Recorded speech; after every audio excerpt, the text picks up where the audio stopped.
love to say good morning, but nowadays I'm not sure that every morning is good. And we're living in an awful time after the tragedy, after Holocaust, the worst losses of Jewish people for more than 75 years. And that's enormous tragedy for our people. And of course, emotions are all the way up. And I'd love to discuss with you your music, your band, and all other activities that you've been involved in, cyber security. But we have to discuss awful tragedy that is happening right now in front of our eyes. And there are no easy way out, and emotions are extremely high. But before we start, as a man of war, as colonel who went through very hard real war operations, what happened? How come that this awful tragedy of October 7th could take place? What went wrong? Well, good morning. We are working to make sure that the coming mornings in the future will be good. I don't know. Really, I don't think we have time now to investigate what happened in this morning. How did we get to this position? I mean, locally, because in perspective, I think people do understand how Hamas has grown up to be such an organization. But specifically, what happened in the morning and how we were caught with no guard, it is yet to be investigated, and I think time is not appropriate now for that. Now we have only one goal, is to win this war and to make sure that Hamas is completely destroyed. Hamas will not continue to exist. Not only Hamas and the rest of the terror organization in Gaza will cease to exist, and we want to create a completely different security apparatus in Gaza for Israel, for our villages in the surrounding. So this is our goal now, and we need to focus on that, and investigation will come in due course. But the big question is how to make it happen, because killing terrorists is absolute must. And terrorists should be destroyed. And in the history of Jewish people, we know the stories of how every single terrorist who decided that Jews should not exist were destroyed, were wiped off the surface of Mother Earth. But innocent people shouldn't suffer. And for us, for people who live in Russia, we've been facing terrorist attacks for many years. And we had our share of blood and tears and awful stories. But what has to be done in order to protect innocent civilians from both sides? Well, let me tell you first that this takes me to the big war, to the Second World War, and to see how the allies, Russia and the Western countries, have joined forces to eliminate the Nazis. So it took a lot of effort, and as you know, many civilians were hit during that time. Israel is doing its utmost to protect civilians and to make sure civilians are not harmed. But this is war, and we are trying to do our best not to harm civilians. We have also issued warnings to the civilian population of northern Gaza, all the northern part of Gaza, to evacuate from their homes and to go to the south. And indeed, many of them have been evacuated to the south, in spite of the effort of Hamas to prevent them to go to the south and to use them as UN shields. You have to understand that Hamas does not care anything about its population,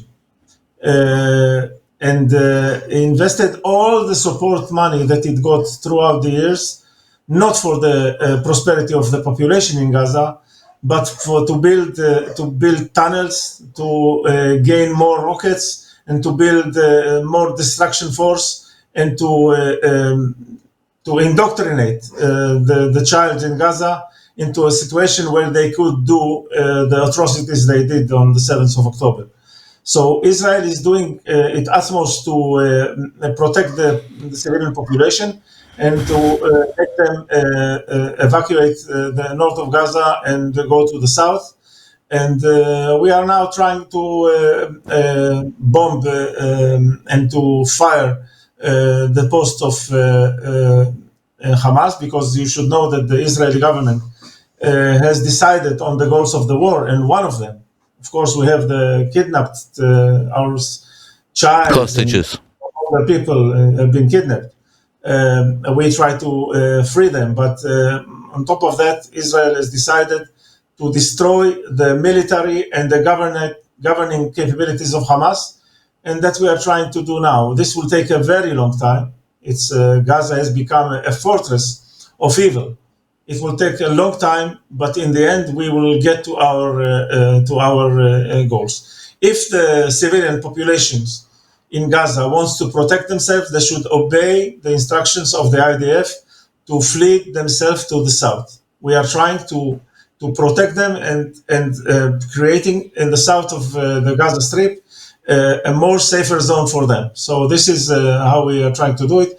We are using our best way to comply with the humanitarian international law norms, and that's how we are operating. And so Colonel, but unfortunately, the way you see it is not the way it's seen by United Nations and most part of the world, even China and others. They're saying that, come on, how can they flee? There are 2.2 million people, among them very old one, wounded one, kids. How can they relocate when you're saying that Hamas is holding them hostages? And plus, what shall we do with the numbers? Because atrocities are going up. And out of the more than 5,000 already dead by strikes from Israeli side, there are more than 2,400 children, Palestinian kids. Plus, they're saying, okay, we hear what you're saying, that they're trying to fight terrorists and that we should see that there is Hamas and there is Palestinian Arabs that are not terrorists. But when President of Israel are saying that the whole nation has to pay the price. I'm not aware of this saying. I'm only saying one thing. I want to tell you one thing. Yeah, but that was everywhere. No, okay. I just want to tell you one thing. First of all, that the states that you mentioned, the United Nations, it is really a joke, because whatever we do, they criticize us. So it's I don't take their criticism in a serious way. They criticize whatever we do, and the only way they will feel happy is to see us completely dead on the ground. So I don't agree with what they say completely. Now you have to understand, Israel is trying to do its best, but you have to understand something. The Gaza Strip population, if you would have now elections in Gaza Strip, Hamas will be winning, not only in Gaza, also in the West Bank, in Judea and Samaria. The population is supporting Hamas. And this is how Hamas was elected in the first place in 2006. So you have to understand that the population in Gaza have been completely joyful when the 7th of October events have happened, and they were spreading candies and firing fireworks to celebrate this massacre in our villages. So as we try to do our best to prevent civilian losses, they have to look for their own responsibility, for Hamas' responsibility, who is pushing them to a position where they are protecting the Hamas operations. So this is how war. You can never have a sterile war. I take you to wars in our recent years. Again, also the war in Chechnya, the war in other places, also the war in Ukraine. You see that whatever you try to do, some civilians may be harmed.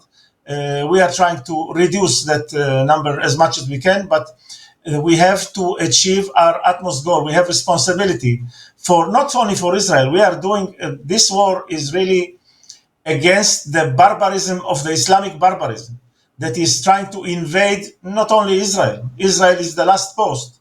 It will reach Europe. It will reach the homes of those who criticize Israel while their eyes are blind. So I think that while we are trying to protect whatever we can with the civilians, whoever does not obey or does not support Hamas should put his eyes to Hamas and say, why did you use all this money to develop a distraction force and not to develop our lives? So such is war can never be a sterile thing, and also the humanitarian international law understands that, and the norms understand that the possibility of non-involved civilians will be hit, and try to Not find when it, yeah, but not when it comes to Russia, because as you know, even at Mariupol, where we're commanded to stop every time to create humanitarian passes, none when we were fighting in Aleppo against those who were supporting ISIS.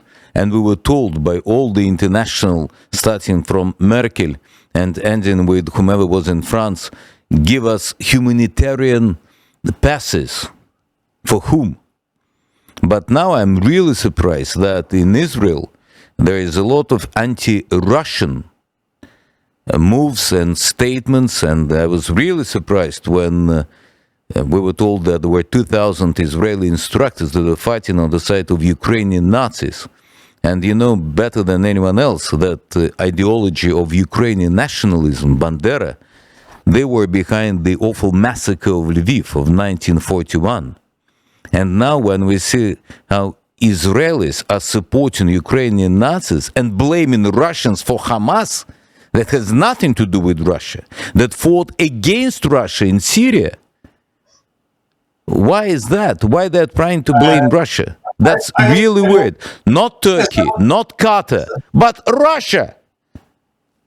I want to tell you that I was, it looks like a year ago, I was 3 weeks ago in Sochi, in Valdai conference. And I was the only one from Israel in this conference. And your president, Putin, has came in the end and discussed with us for a long time.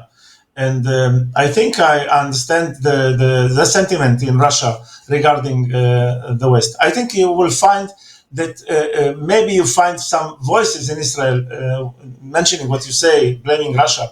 But I think that in the conflict between Russia and Ukraine, I remember, and I don't remember, but I read a lot of history. I know exactly who saved the Jews from the Nazis. I know exactly what the Ukrainians, how they cooperated with the Nazis at the Second World War. And I agree with you that there are the history. We need to understand history. However, I want to tell you that Russia can also play a very important part. We don't need any diplomacy with Hamas. Hamas is exactly ISIS. The only way that ISIS there was an international coalition to destroy ISIS, and there is some kind of legitimacy for Hamas because it's the same, is only because Hamas is focusing its activity only against Jews. This is as simple as that. This is why they get legitimacy, because ISIS was acting against all the West. It did not care. So we need to convince the world, including Russia, that Hamas is ISIS and that we have to fight jointly. Everybody has to fight Hamas and to destroy. But for this purpose, you have to talk. Yeah, but for this purpose, you have to talk with your number one ally, with the United States, so they will force Turks that are the allies in NATO, and they will force Qatar, where they have one of the hugest military bases there. But definitely that's not the reason, because right now with what we're here in Russia, unfortunately I have to say that a lot of Russians are asking questions. And those questions are not pleasant. like I understand at that. all. At the same I time, understand that. when we see, we went through the horrors of terrorist attacks. We saw Beslan, and we saw Первомайsk, and we saw awful stories in Nordost.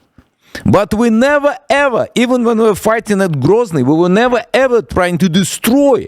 Even when we surrounded Grozny, we gave free passes for ladies, for kids, for elders. We've always doing this. And this is what is exactly Israel is doing. This is exactly what we do. So Yeah, but you closed your border. no. Look, Your we border, don't not the want- we Egyptian don't- one, but your border is closed. Egypt has to be forced to open their borders for the Palestinians.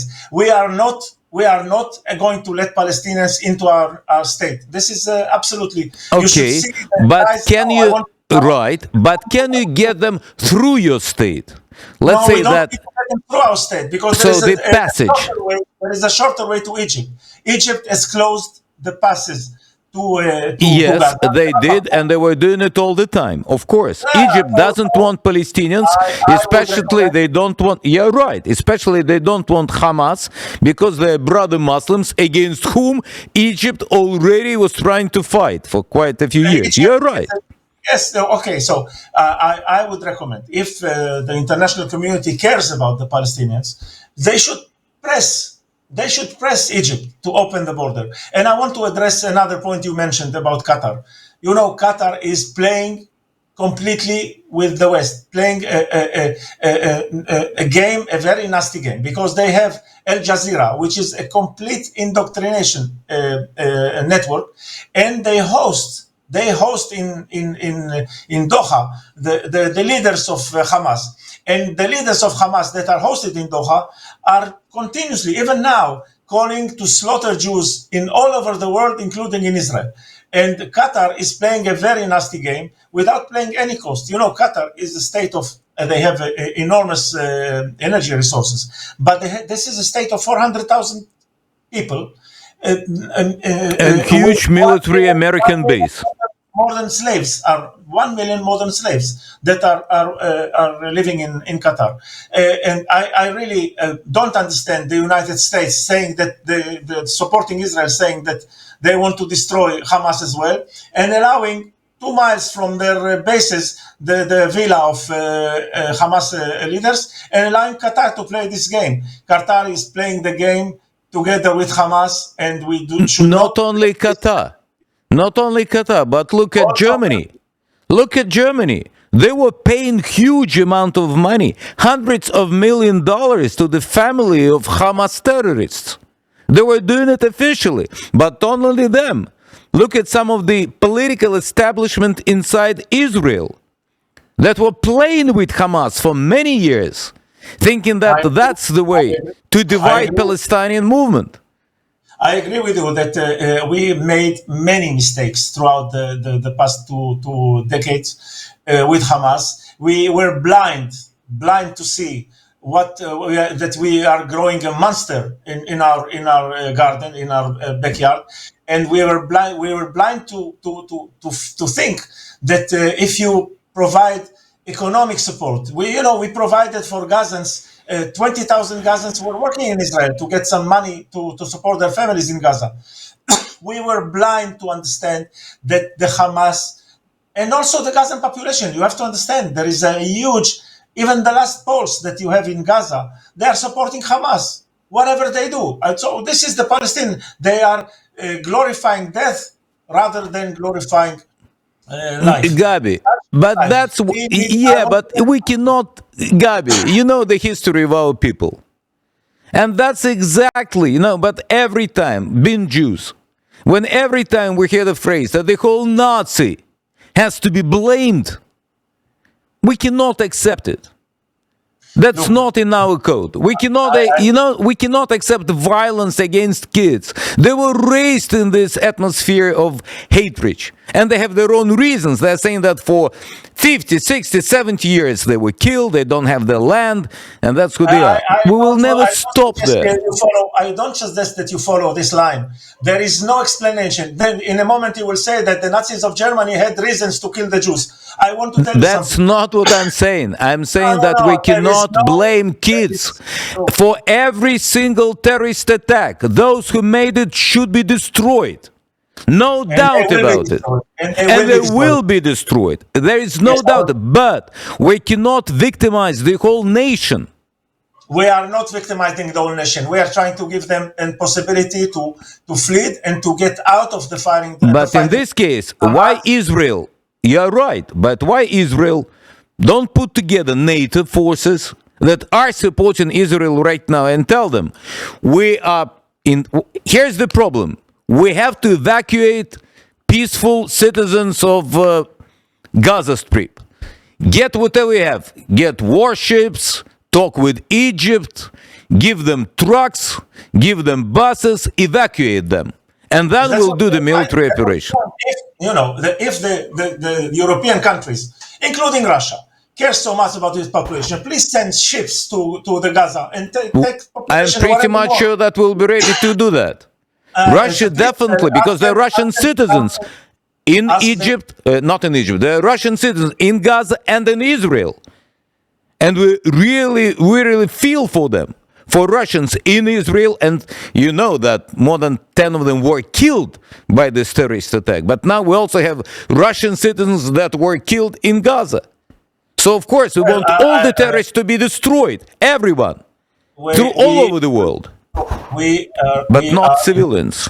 We need, I have to take you back to the Second World War again. Please do. When the Allies decided to get a complete non-conditional surrender from Germany, and after they got the surrender, they started a process, and you know the cost of this surrender. You know how Russians and and Germans and the civilians, innocent civilians, I don't know, were paid a lot of price. But you started a process which was called denazify Germany.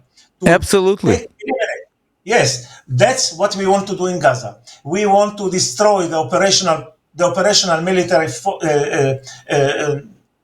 capabilities of Hamas, and we want to de-Hamasicize Gaza, to take everything. We need to get support of the war. I'm also advocating now, I'll tell you, I'm trying to advocate now that we have something like the Nuremberg court. We have a tribunal to judge those war criminals and genocide criminals. They only wanted to, I don't know if you heard the records, if you saw films and atrocities that happens. The only reason was to kill Jews. This is it. And we should not let it happen after the Holocaust. We are a nation, we have force, and we want to make sure it will not happen again. So this is what we want to do. But fighting with evil, we cannot become evil. And that's why methods are so important. And that's why it's so important. You were saying before that we don't care about United Nations, we don't care about them. But we also... I said, no. I said that the United Nations is always one-sided, is always criticized, regardless of what we do. Sure, that's exactly the same with Russia. They always criticize Russia. But you have to fight for international opinion. Because right now what you have that after this, look, it looks like not a lot of countries are willing, when we're talking about population, because they not hear you, they not see what you are saying, they don't like methods. So you have to fight for it, if you're willing to. Because the other thing is that we can all face the World War III. And it can start in no time. I think that we are now in World War III. I agree. Initial stages, but already World War III. I agree with you. If those countries do not wake up and understand what we face, Iran is behind this whole atrocity. Iran is Iran, I want to mention, is an ally of Russia. Yes, you have to understand and you have to appreciate what I say. Yeah, Iran but is an Iran ally, is with but Hezbollah, not with Hamas. no, They're with Hezbollah. Iran is supporting Hezbollah, and Hezbollah is always firing missiles from the north and trying to find. We have Jewish refugees in Israel. We evacuated all our northern villages. And all the villages surrounding Gaza, we evacuated them. So nobody cares about the Israeli refugees. And only you can hear, always you hear, what about the Palestinian refugees? The Palestinians... We care. We No, care. okay. Every single Israeli who's willing to, they can come to Mother Russia. And there are 6,000 Israelis right now, new made that came back to Russia. But it's important. You are right about Iran and Hezbollah. But Hezbollah were fighting Hamas in Syria. They were fighting one another. Hezbollah was fighting ISIS in Syria. He did not fight Hamas in Syria.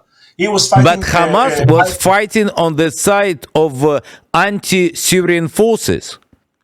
Look, Hamas is also they're Turkey proxies. You have to understand now that in Lebanon, there are Hamas organization in Lebanon. Hamas is president in Lebanon, and Salah Haruri is, I think, number 2 in Hamas, is hosted in Lebanon by Hezbollah in Iran, and they are pushing to fire Israel with Hamas like as if it's a disguise. Of course they do. Yeah, because we both know that Iranians, they do not accept existence of Israeli state. And that, as far as I'm concerned, that's more than... They mentioned it many times. They stated it many times, yeah. Yes, Iran, and nobody, I respect the Arabs. And we do not support them. Russia... Look, this what you said now, I don't know. I don't know. No, Russia always stated, well, you know Putin's point of view. We always support existence of the state of Israel. Absolutely, but we never ever question this fact. Everybody's playing a tango to try to get the best out of it. You know that I don't want to discuss this. It's not part of our discussion, but you know that Iran is supporting Russia and is an ally of Russia. Now, anyway, in the combat, in the fighting in Ukraine. But anyway, I want to tell you something about Iran. Iran is behind. I'm sure also operatively is behind this attack, and behind Hezbollah, and their operation is to have those proxies attack Israel and to put in a position that Israel will cease to exist, also with the other hand of the nuclear capability they try to develop. This is a world war, and we have to understand. Gabi, I agree with you, and if it's not against your plans, we will be calling you days after days to discuss the way of the military operation, because I already took 6 minutes from the other part of my show, because it was so important to hear your point of view. But one thing for sure, we're facing extremely hard times, and it's the Third World War, it's already ongoing, and there are no easy way out. No easy decisions. Thank you so much for your time. It will be a fierce fighting, but we will get to our goal. Hamas is this week. Я